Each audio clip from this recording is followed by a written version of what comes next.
Hey everybody, this is Perch. It's time for a new Silver Age. Well, this reader thinks so.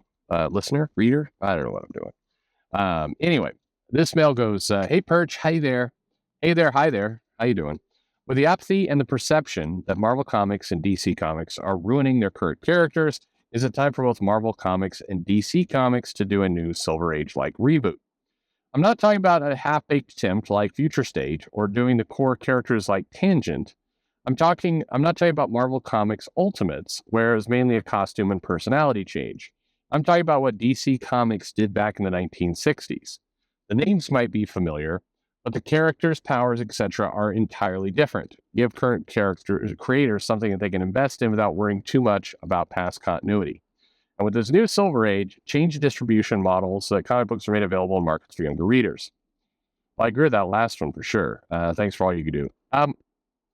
Look, I think there's this ongoing debate. And first off, one of the things that we keep banging our heads up against is this idea of like the big two are ruining their characters. Well, if you talk to somebody of the big two, they don't view it that way. They don't think they're ruining the characters. And starting from that position, it goes nowhere. You're stuck into like a quagmire of just back and forth that doesn't help.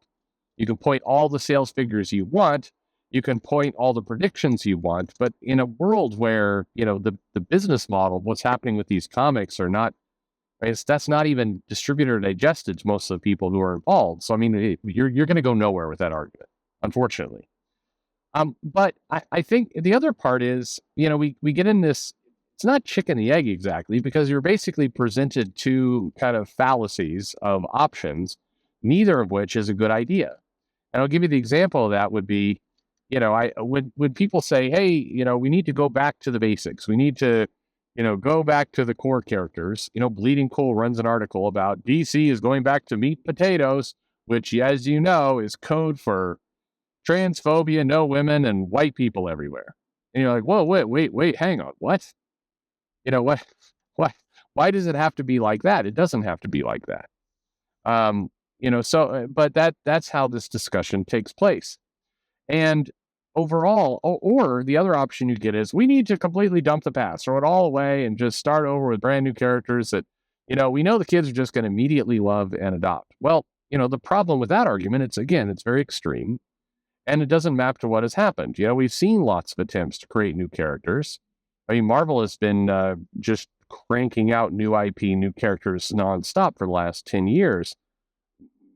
I'm sorry, did I miss the point where the youth of today, the TikTok generation is, super, super excited about, oh Christ, who's that character that Saladin Ahmed introduced in Miss Marvel? Like, his job was to shield people. He was a Muslim character as well. Like, I couldn't, man, somebody will tell me in the comments, but maybe not, because nobody cares.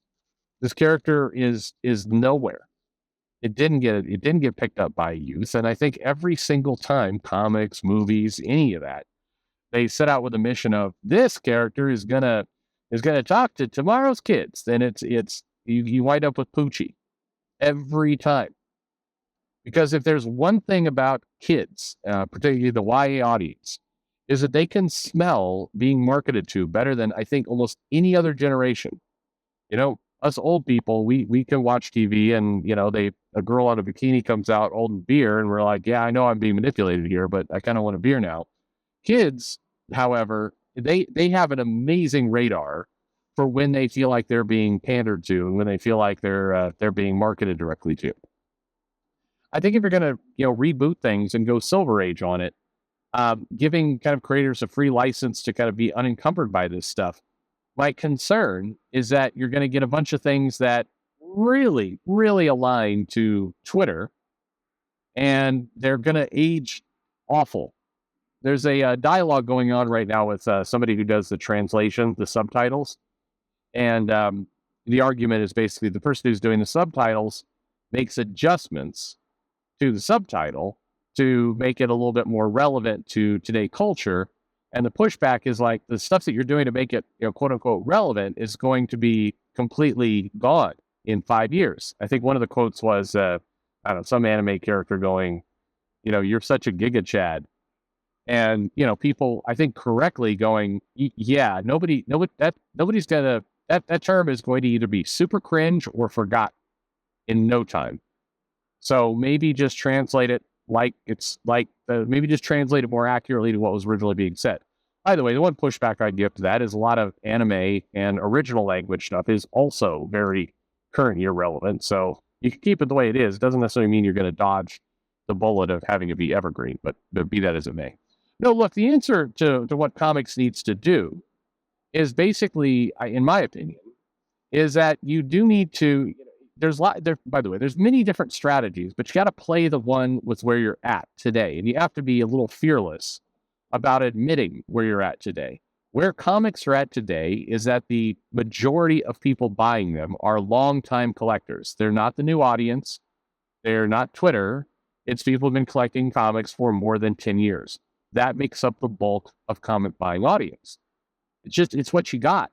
By the way, I'm talking about the big two. The indies, not quite as much, but even there, I mean, as much as indies have attracted new readers, quite frankly, a lot of the people that are picking up the indie comics are, again, people who've been buying comics for 10, 15 years.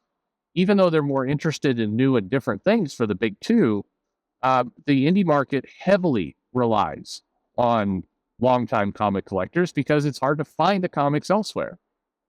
They need somebody who knows about the direct market, knows how to go in, knows how to kind of harass the shop owner to order something they might not normally order for the shelf. Like that's the current game. So, I mean, look, the path forward is relatively simple, and that path forward is this. You have core characters, Superman, Batman, Wolverine, Spider-Man, etc., that everybody knows. The Dan Didio meat potatoes that Bleeding Cool shat all over is not the wrong answer. It's largely the right answer. The difference is, you have to basically lead with the core characters everyone knows, but you have to be smarter about putting those core characters in situations that are easy for new readers to digest. And this is a really important point. Easy for new readers to digest does not mean convoluting them up with a bunch of current day pop culture references. It means boil a story down to its core.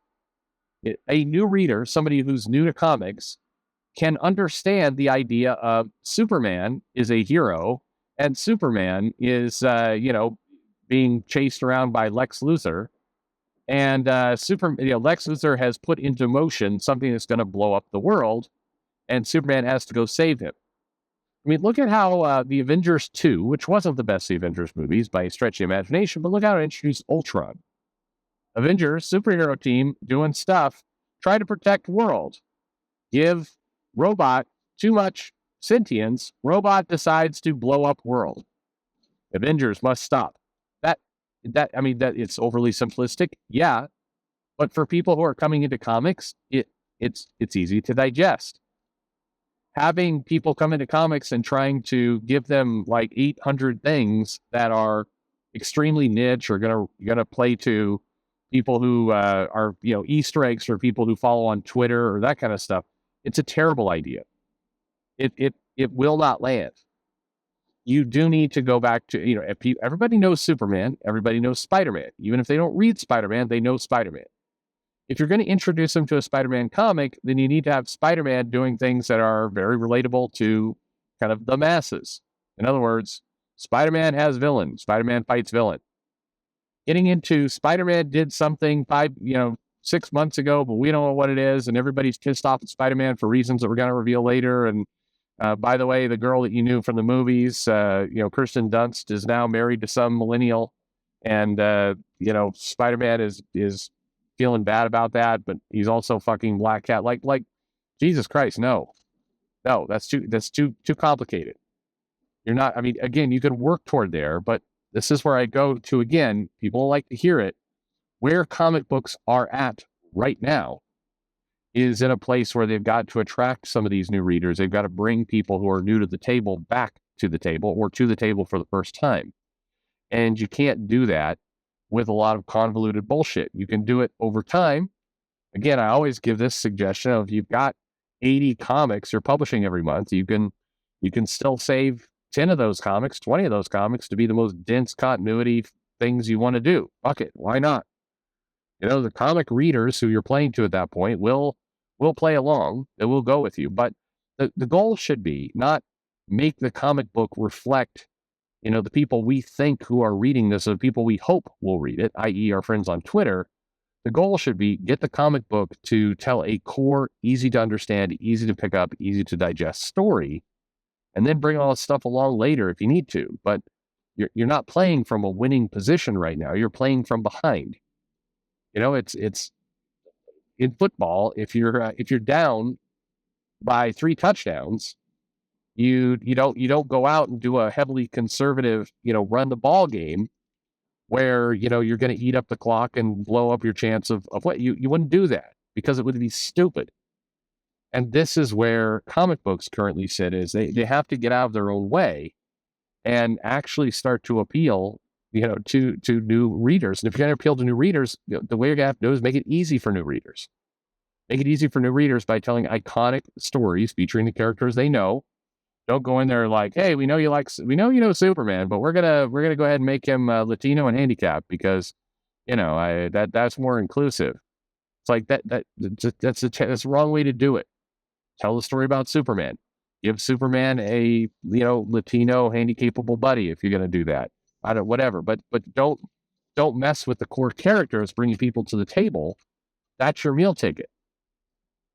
This has nothing to do with being inclusive or not inclusive. It's business. Get people in the door, get them hooked with the one leverage you have, which is brand recognition, and go from there.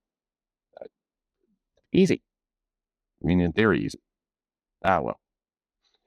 Tell me what you think in the comments below, and thanks for listening.